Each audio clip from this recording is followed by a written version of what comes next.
Am I the bad guy for asking that my husband not share pictures of us? Friday night, my husband and I went to a nice dinner hosted by my husband's company. The dinner was mainly to celebrate the great year he and his team had, so he was basically the center of attention. I purchased a new white dress for the night. When I put it on before we left, my husband told me that the dress was practically see-through and left nothing to the imagination. I look in the mirror and he seems to be exaggerating. So I told him that it wasn't nearly as noticeable as he was making it out to me. You could sort of see the outline of my bra, but everyone wears underwear. Yes, unless someone's was deliberately looking, it wasn't an issue. We went back and forth a bit. I didn't have any other dresses that fit me, as I recently gained a bit of weight and haven't had a need to dress normal. He said he would rather me dress more casually than wear that. After a bit of back and forth, he gave in and I wore it. We went to dinner and I got to meet a lot of his co-workers and bosses. It was lovely. Afterwards, he wanted to make a post on social media about the night and asked me to choose which pictures to include. I saw the pictures of me and my jaw dropped. The flash from the camera and the lighting in general made my outfit way more revealing than it looked in the mirror at home. You can see every roll, every freckle. It leaves almost nothing to the imagination. I was completely embarrassed and told my husband not to post them. He told me that he has no pictures of him without me, so there is not really much he could post from the night. I asked him to Photoshop my outfit a bit to make my dress less revealing, and he said that he doesn't know how to do that. After an argument, I won, and he agreed not to make the post, but he said he still wants to send some to his parents directly. And I'm sorry, none of them look flattering. They make me almost look naked. He said since his co-workers and bosses saw me like that, he should at least be able to show his parents as well. I feel like since my husband agreed that the dress was too revealing, he should be understanding that I don't want him sharing pictures of it with family. His co-workers and bosses are one thing. I never have to see them again, but family is a family. He thinks that I'm not being fair. In his words, I insisted on wearing the dress and now I'm preventing his family from seeing pictures because of it. It's now Sunday morning and he is still not giving in. I want to just forget about the whole thing and move on. He seems to really want to share pictures of the night. I'm not sure what to do. Whether I should give up and tell him to send it anyway to put it behind us, or whether I should stand up for myself. So guys, am I the bad guy for asking him not to share pictures of us? Am I the bad guy for not wanting to share my college fund with my little brother? I'm rising senior at my high school. I'm getting ready for the college application season in a couple of months and have several schools selected, most of which are various stage schools. I have a spreadsheet with information on them. Including cost of tuition and COL for students there. I have functions on the sheet that show how well I'll be able to afford it using by my college savings account that my parents have and my own general savings. My parents and I recently welcomed in my baby brother. I was an only child before. I was talking to my mom about college and showed her my spreadsheet. Then she told me that I need to just adjust it for half of the college savings as they were planning to give my brother half for his college savings. I was pretty shocked by this, since they have 16 plus years to save up for this college. If that's something he will even want to do, I ran the numbers with half of the savings and it's not looking good. I want to graduate with a little debt as possible and taking away half is pretty damaging for that. I tried talking to both of my parents about it, but they wouldn't budge. My dad thinks it's their money, so it's up to them how they got to spend it, and I'm not entitled to it, which I understand. They said they're hoping to retire early so they have more time with my brother. Founding another college fund would push back their retirement. He also said I should just save more money and not waste it. He's upset about my self-sandwich with my paycheck last month. I usually put most of my paycheck into my savings. He said I'm a smart girl and they can help me figure it out. I still don't think it's fair to lose a good amount of my college fund 15 months away from starting to someone who won't use it for over 15 years. So, am I the bad guy for not wanting to split the fund with my brother? Am I the bad guy for running out the car? I have a brother who hits me. Let's call him Al. He says it's a joke, but he hits hard, sometimes to the point of brushing. My parents just said stuff like, boys will be boys, but never punish him for it. Al hits all the girls in the family, likes, but everyone says he's just being playful. His girlfriend, 18 female, Z has also expressed that she has brushes on her from him punching her as a joke. I've dealt with him causing me harm for my whole life, and I'm tired of it. The backstory should give you a good enough idea of the situation. Today was Z's birthday. We all planned to go to the zoo with her. We were an hour late because Al woke up late. As we were getting into the car, I sat in the passenger seat because I was planning to do my makeup in the car. My brother comes out to the house to see me in the passenger seat, and he's mad at me. He yells at me that he is the oldest and he gets to sit there, but Z saved a seat in the back for him to sit next to her. He is still mad, but okay. He then opened the door and punched me on my stomach. I get mad at him and tell him to stop. I then try to step out the car because I'm upset at my mother for not saying anything. She tries to drag me back in the car, but I protest and yell that she never punished him for hitting me. I yell that I'm not going to the zoo. She yells fine, and they drive off. I run into the house and slam the door. I check where he punched me, and I have a brush, and it's slightly blended as well. The past few months I have been taking pictures of the brushes he leaves me in case I ever needed them. I'm mad that my mom just let me go instead of asking if I'm okay or anything. As I'm writing this, I'm wondering if this is actually normal older brother stuff, and if I'm being dramatic. So, am I the bad guy for running out of the car? Am I the bad guy for refusing to let my bridesmaid wear her dead mother's favorite color to my wedding? I was married to my amazing husband on Friday. The wedding went smoothly, apart from the one guest dress preference. Who we'll call Anna. Anna's mother sadly passed away in January this year. Her mother was the light of her life, and ever since she passed, Anna has been understandably uptight and distant. I have helped Anna through her entire grieving time. He had been planning this wedding since December, and decided we went to an ocean-themed wedding. My family and I grew up on the seaside and have always been close to the ocean. I made it extremely clear to all of my bridesmaids that they were to wear blue, a coral pinky color, or pastel green. Everyone agreed and seems to love my choices. Anna's mother always loved the color dark, wet brine purple. Ever since then, Anna will buy everything purple if there was a purple choice. Anna and me went to lunch a few weeks after the passing to catch up and support her. At the lunch, Anna asked me if she could please wear a purple dress to my wedding.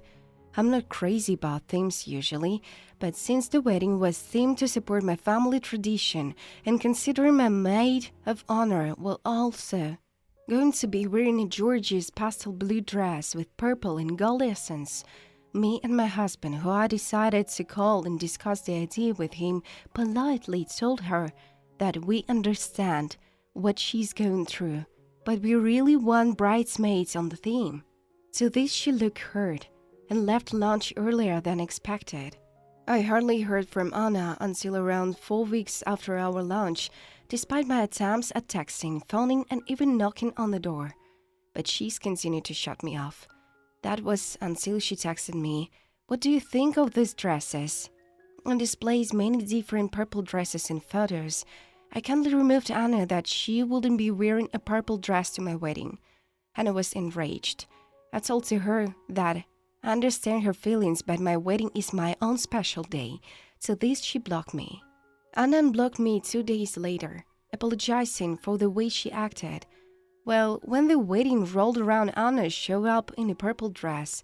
Asked her why she had gone against my wishes and that she either had to change or leave. To this she told me to stop creating a scene and that I was being dramatic and disrespectful.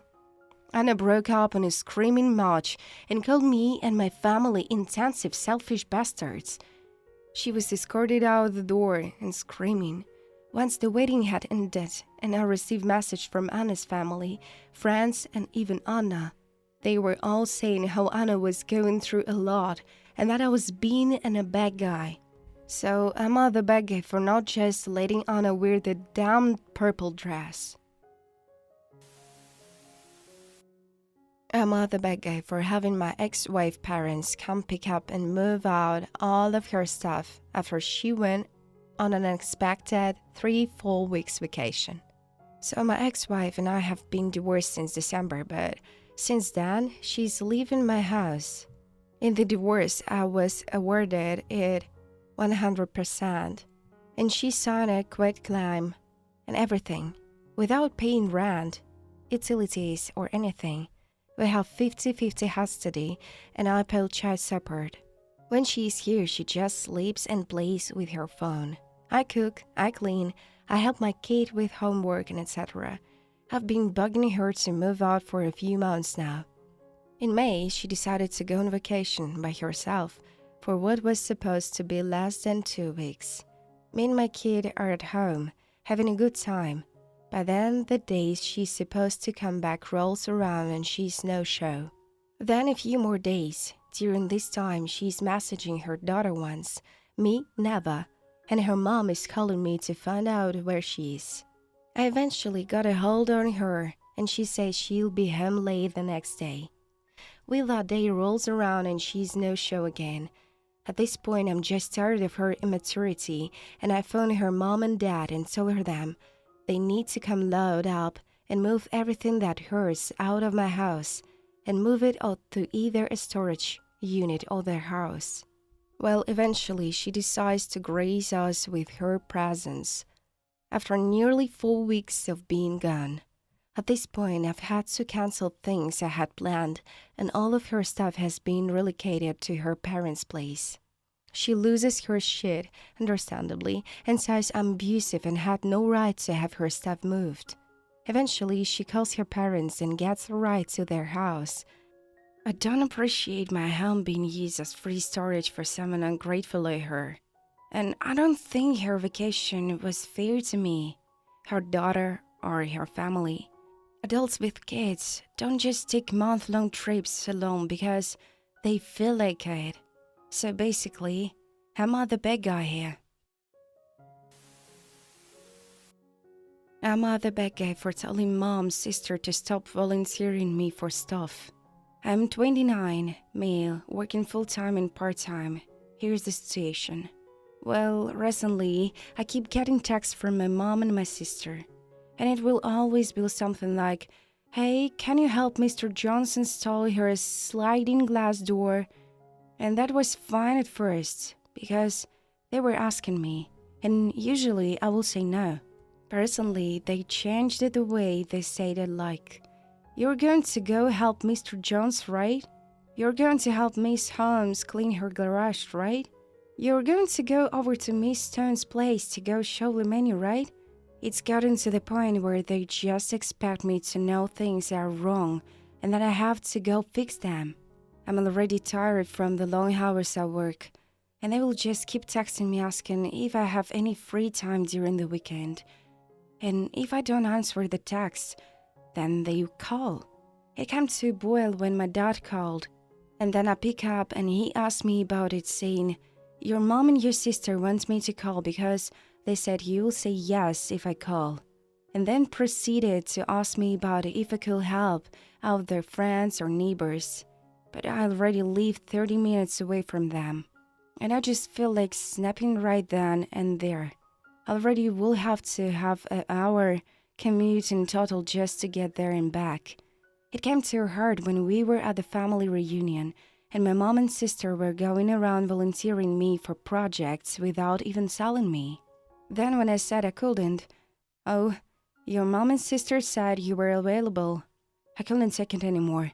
So I told my mom and sister we needed to talk. But they told me, "If you want to talk to us, you can say it right here."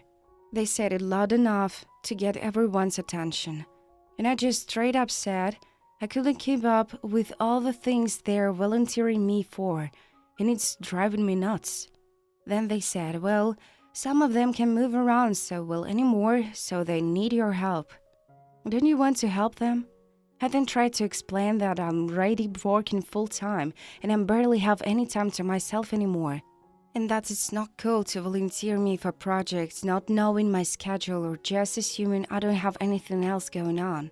I brought up an example when I had a dentist appointment and I get a call from my mom asking where I was and that I was supposed to go help our Mr. Jones with something. But I told her how I had a dentist appointment scheduled for today and she told me I shouldn't double book. But I had told Mr. Jones a week ago I couldn't help that day because of it.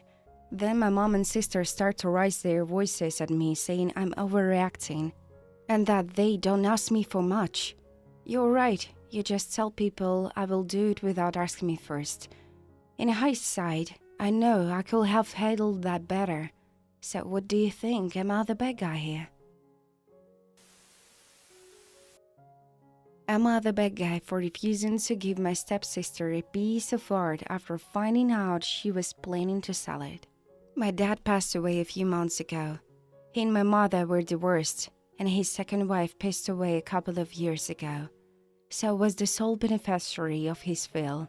Among his possessions was a painting which was chosen by his late wife to decorate their marital home. It was something of a wedding celebration present. His wife didn't work. My father bought the painting. The paperwork was all in his name, etc. So it was included as part of his estate. His late wife had a daughter, Ellie. Ellie contacted me some time ago asking if there was any way I would consider letting her have the painting since her mother loved it so much and it had sentimental value to her. I was a little suspicious of this, because if this was the case, surely she could have asked my father for it after her mother passing, but nevertheless I considered it. The piece is worth my mom's standards, a lot of money, and it's beautiful. So I wasn't pleased to part with it, but since I never planned to sell it, and it wasn't not a piece that held any special significance to me amongst my father's collection, I decided I will gift it to her. I let her know I would make the arrangements to have it shipped and straighten out all the paperwork. About a week ago, I got a call from a friend of mine who works at the gallery where my father purchased a lot of his art. She was his dealer. That is how we became friends. She let me know that Ellie has contacted her, looking for evaluation and information on selling the artwork that I was going to give her. My friend called me because she didn't know who Ellie was, but she knew the piece belonged to my father, and it's one of the kind. So she was concerned about something trying to fancy it. This made me feel like a complete idiot, because I thought I was gifting Ellie what she considered a piece of her mother to essentially gifting her a large sum of money got by subterfuge. I called Ellie to ask her what was going on, and she reluctantly confirmed that she was planning to sell it. I said I wouldn't feel good about giving her one of my father's possessions just so she can sell it, especially after being lied to, and she said that was none of my business, and I should give it to her anyway, since that money will mean more to her than the painting ever had to me. Everyone I've asked for advice on what to do has some skin in the game, so to speak, so I just want an outside opinion. Am I the bad guy for not giving her the painting?